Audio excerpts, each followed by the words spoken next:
माँ पार्वती ने भगवान शिव से एक प्रश्न पूछा, जिसके बाद भोलेनाथ ने एक कथा सुनाई और अमर हो गया कबूतर का जोड़ा। उसी अमर कथा से जुड़ी है ये पौराणिक कथा। एक बार नारद मुनि कैलाश पर्वत पर भगवान शिव से मिलने पहुँचे।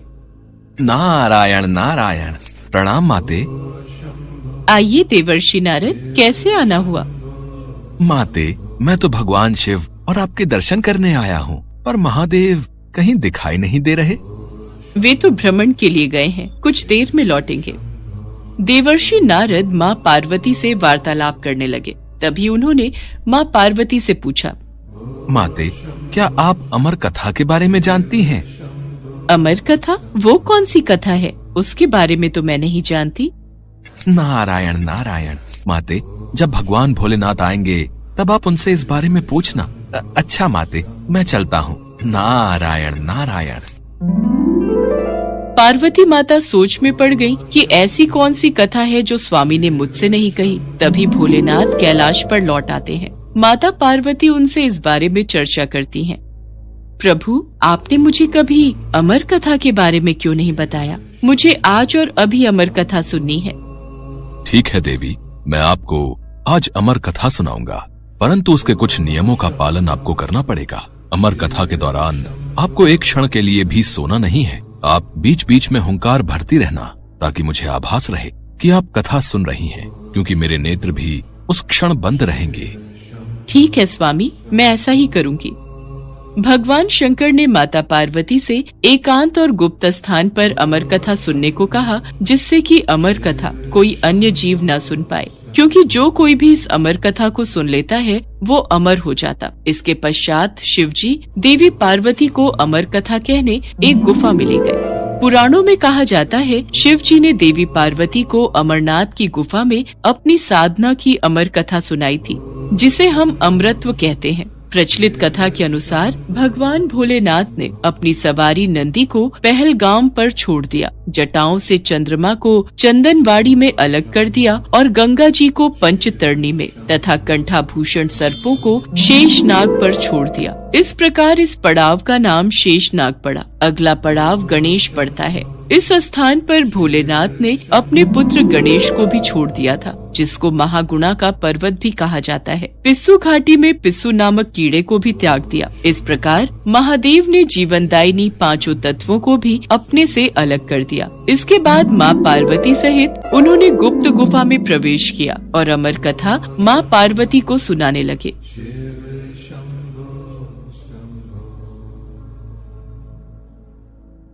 पर कथा सुनते सुनते देवी पार्वती को नींद आ गई और वो सो गईं, जिसका शिवजी को पता नहीं चला। भगवान शिव अमर होने की कथा सुनाते रहे। उस समय 2 सफेद कबूतर शिवजी से कथा सुन रहे थे और बीच बीच में गूं गूं की आवाज निकाल रहे थे। शिवजी को लगा कि माता पार्वती कथा सुन रही हैं और बीच बीच में हुंकार भर रही हैं। इस तरह दोनों कबूतरों ने अमर होने की पूरी कथा सुन ली थी।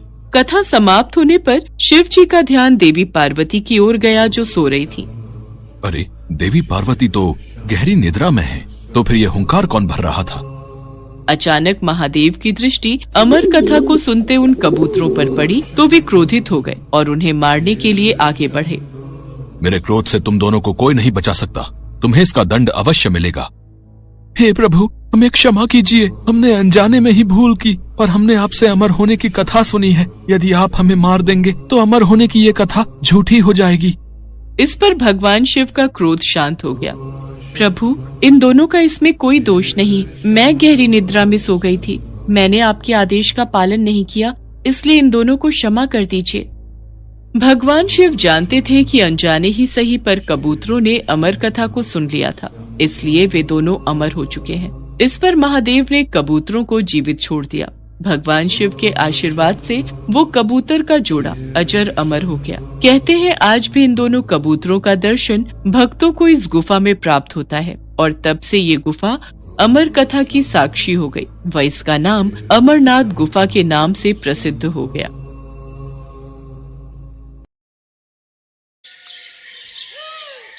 पृथ्वी की रक्षा और जन कल्याण के हित के लिए अनेकों बार भगवान विष्णु की भांति भगवान शिव ने भी अवतार लिया है। भगवान शिव द्वारा लिया गया ऐसा ही एक अवतार है बटुक अवतार। बटुक का अर्थ होता है छोटा बच्चा। पौराणिक कथा के अनुसार एक बार मां पार्वती की पुत्री अशोक सुंदरी ने हुंड नामक दैत्य को अपनी बाल्यावस्था में एक श्राप दिया था कि उसकी मृत्यु अशोक सुंदरी के होने वाले पति नहुष के हाथों ही होगी। इसलिए बाल्यावस्था में ही हुंड ने नहुष का वध करने की योजना बनाई। मैं अशोक सुंदरी के श्राप को सिद्ध होने से पहले ही नष्ट कर दूंगा। मैं बाल्यावस्था में ही नहुष और अशोक सुंदरी का वध कर दूंगा। मुझे ये बात माताश्री को बतानी होगी। माताश्री, माताश्री, आप कहाँ हो? मेरा हृदय व्याकुल हो रहा है। क्या हुआ अशोक सुंदरी? आप इतनी घबराई हुई क्यों हो पुत्री? माताश्री, हुंड राक्षस नहुष को मारने के लिए निकल चुका है। वो नहुष का वध करने वाला है। उसको रोक लीजिए माताश्री, नहीं तो अनर्थ हो जाएगा। हुंड राक्षस की इतनी हिम्मत कि वो नहुष की हत्या करने का साहस कर बैठा। आज हुंड दैत्य को मेरे हाथों से कोई नहीं बचा सकता। देवता, ऋषि, मुनि सब हुंड के प्रकोप से तंग आ चुके हैं।